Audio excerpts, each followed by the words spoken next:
it's Megan. I just got the Phoenix Professional Watercolors. This is so exciting. If we haven't met before, I have chronic health challenges, POTS, and wrist strength issues. So I'm very interested to see how well do these paints pick up onto the brush with my wrist strength issues. I've tried the Phoenix Artist paints before. I got them in a beautiful blue aqua tin. Look how, can you see that? Look at the pattern. It's like zebra stripey. So I'm very excited to try these out. The professional and artist lines are different. So this one is the professional line. It says PH on the bottom for Phoenix. Of course, if you put a magnet on the bottom, then you're not going to see that. Two.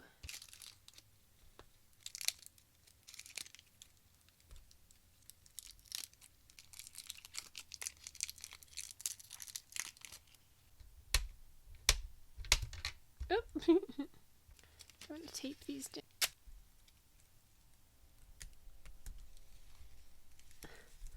Stay.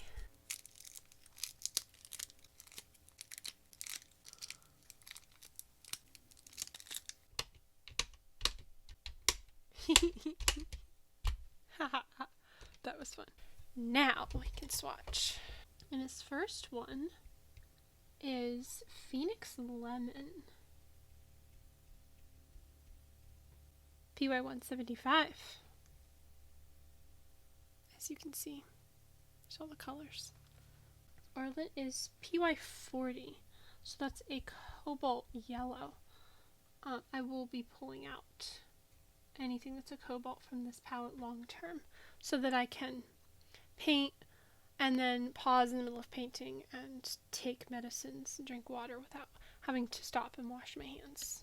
I have chronic health challenges, so I'm not always able to get up and wash my hands after painting before taking medicines. So I pull out things like cobalts and cadmiums from my palette. And next is New Gamboge, PY 150 and PR 209. That's one of those that looks really dark in the pan and then really bright on the paper. See, that's that one. But look how bright it looks there. Phoenix Orange, PO62. These are picking up so easily that I'm more focused on what colors did I just get than how do they paint. Look at this. Look at all that color. Oh, that one's cadmium free red. PR 254 and PO 64. Now I'm beginning to make this the dirty side of my water. I'm not very good at using two water containers. I'm too used to painting out of one while sitting in bed. Okay. Oh, look at the pretty color bleed thing it's doing. Ooh. And next, Permanent Rose. That one is much taller in the pan. I have extra pink. PV19. Ooh, that's pretty. I have the Phoenix set of artist paints. These are the professional ones. And these are easier to pick up than those. Permanent Rose is the one that I just love the color of. It's such a bright, cheerful pink. This is exciting. Quinacridone Magenta. PR 122. Quinacridone Magenta. That one's paler than I expected. Did I get enough color? That's the first one that's paler than I expected it to be. Phoenix Violet. PV23. Ooh, so a dioxazine violet. Whoa! Look at that. It's doing a thing. Can we encourage it to do more of a thing? Do more of a thing. Look at this. Go that way. Go that way. Do more! That was fun. And now my water's brown. This one. Prussian blue. Whoa! Where'd the color go?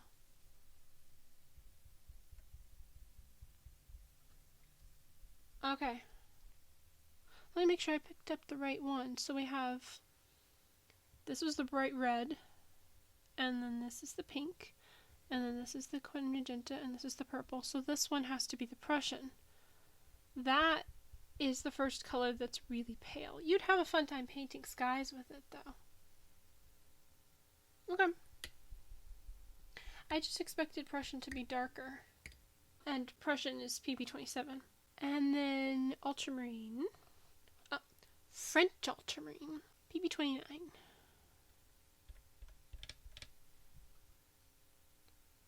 Ooh.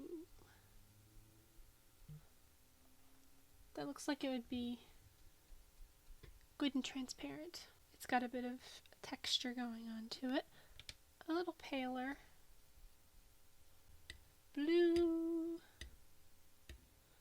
I'm actually keeping the clean side of my water clean. Like, how about that? And then Phoenix Blue Green shade. PB15. So a phthalo blue. Whoa. And that's phthalo blue. Watercolor is just such a fun, cheerful thing. And the last one on this row, cerulean blue. This is an actual cobalt, PV35. Oh, it's being pushy. Did you see it pushed into the phthalo blue?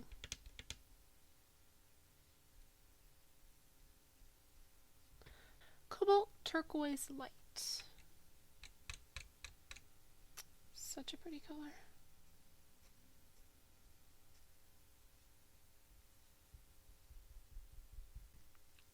Closest I found to this one so far has been ultramarine turquoise. And next is Phoenix Green Blue shade. That's a PG7, so this is a phthalo green. That's phthalo green. I just realized something interesting. Because I used tape to hold all of this down, I'm getting a nice straight line at the bottom of all of my swatches. I've never considered using clear, like, gift wrap tape and then making the edges of my swatches clean at the bottom. It's perfectly straight. Oh my goodness. And all of these colors together make brown. Then next is Phoenix Green yellow shade. PG36, so phthalo green yellow shade.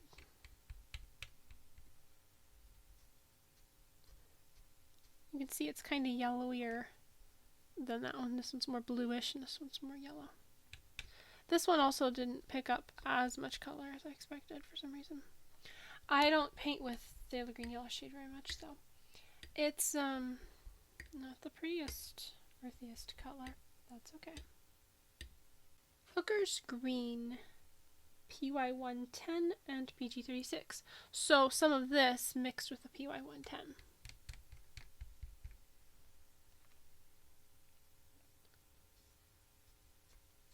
That's a more earthy color.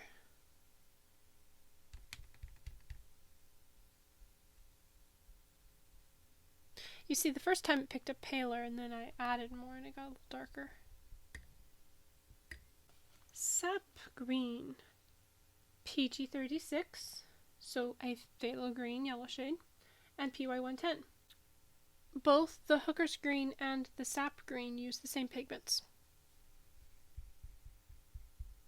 just in a different order. The Sap has more phthalo green in it, and this one has more of the yellow pigment in it, PY110. Whichever pigment's listed first is the one there's more. That's a good green. Kind of olivey. This one's more bluey looking, this one's more yellowy looking. So that's nice. Ooh! Yellow ochre. This is an opaque yellow ochre according to the chart. PY43. Where's the color?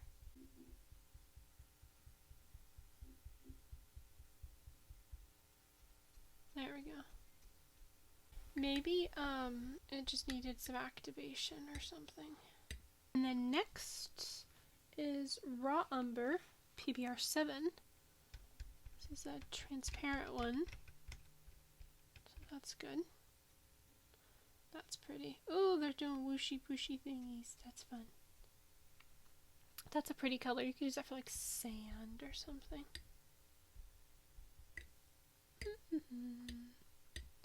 Swatching out paints. I think I just flicked water all over my thing. Burnt Umber. There's 3 pigments in this Burnt Umber. Wow. PBR7, PR101, and PY42. Well,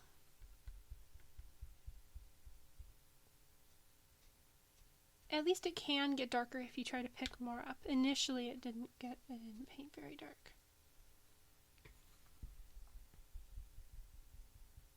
3 pigments, interesting. Because it could just be made with a PBR7, but it looks like a good burnt umber. It didn't pick up very much color the first time. Indian Red, PR101.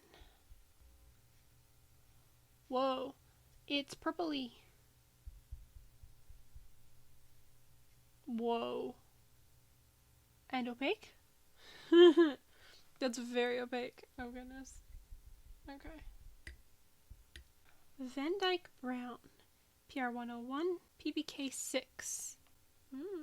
So this pigment mixed with a black.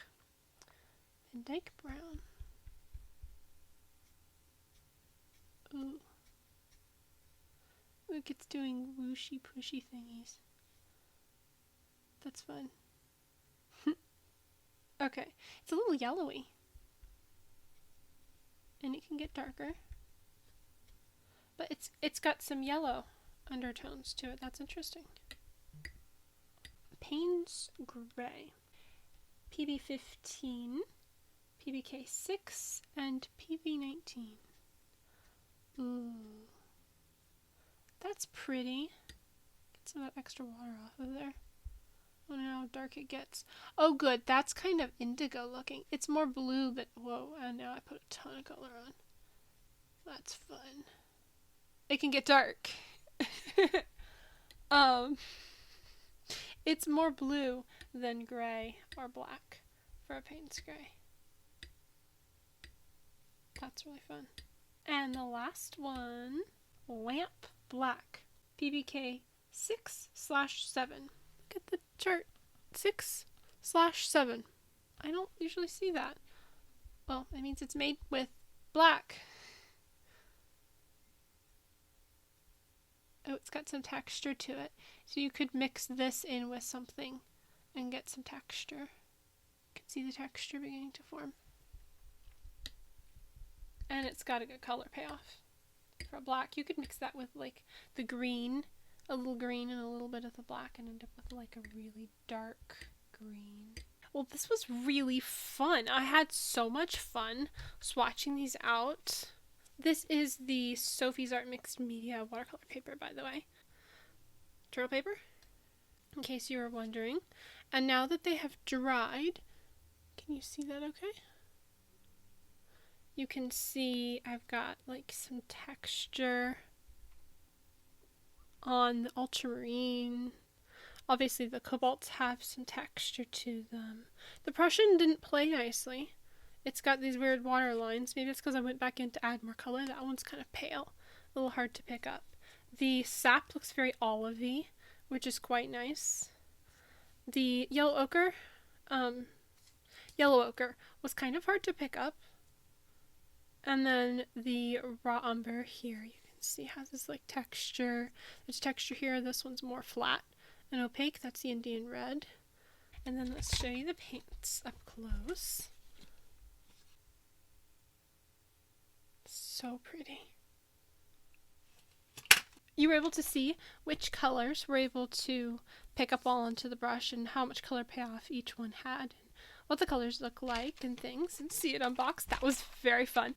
Thank you for watching. I will see you next video.